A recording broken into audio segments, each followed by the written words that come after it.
What do you remember most about the early days when you came to Tarleton?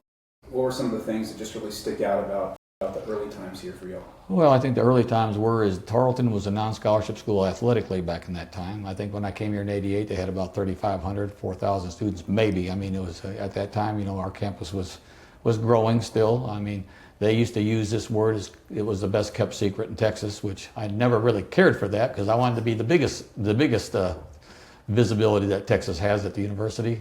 And I think that we've eclipsed that today, of course. I just remember that we were a real close-knit family type university. Faculty, staff, we really worked together. We really really cared about each other.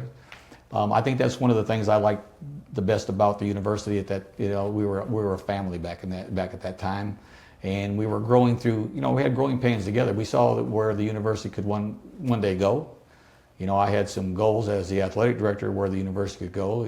Back in '88, we were in the old NAI in the non-scholarship conference in the TIAA, and we kind of dominated it. And I talked to, of course, Dr. Barry Thompson, who's not here with us any longer, a great president, ended up being the chancellor of the Texas A&M system, hired me.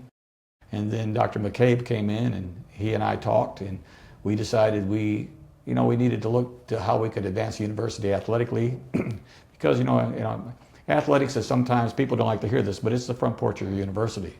Whether you like it or not, it's what the newspapers back in those days covered, and it's what social media covers today, and television covers today. And I thought the big thing that we needed to grow is not just a university with athletically, but I thought we could grow enrollment-wise, and we could grow together. And I thought one way we could do it by pushing the athletic department forward, and that's when we joined the NCAA in 1993. And we went Division II, and we were invited to go into the Lone Star Conference. And under your leadership, did we make the Division I push, or we was did. that right? No. Okay.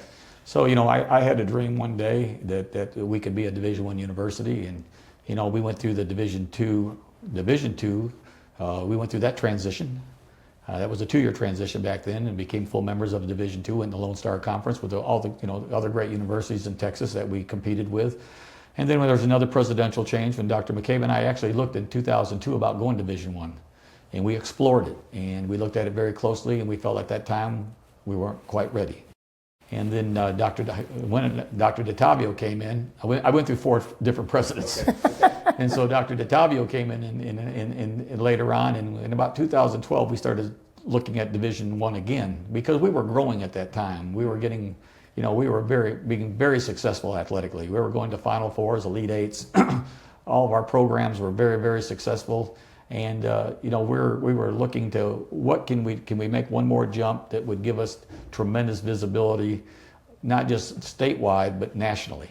And so we looked at it. We decided at that time, Dr. DeTavio and I looked at it very closely. Decided there was a waiting period still.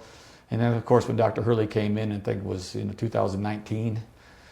You have to check me on that date, but he saw the vision, and he saw what I had been trying to do for the last decades, and we decided that we were going to go try to look at a conference that we feel like that would benefit what we're looking for: national exposure, statewide exposure, visibility, and we went into the WAC conference, and of course we were accepted in the WAC conference, and we went through 4 years of very, very tough transition.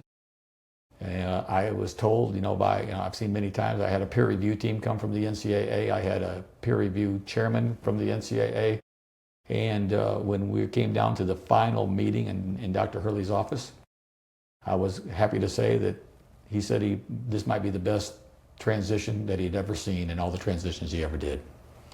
And that just looks at all the hard work that everybody was involved in at this university, and how we put this transition team together. And of course we were passed, and then next year we were finally eligible for NCAA championships, and now they're a full-fledged Division I school.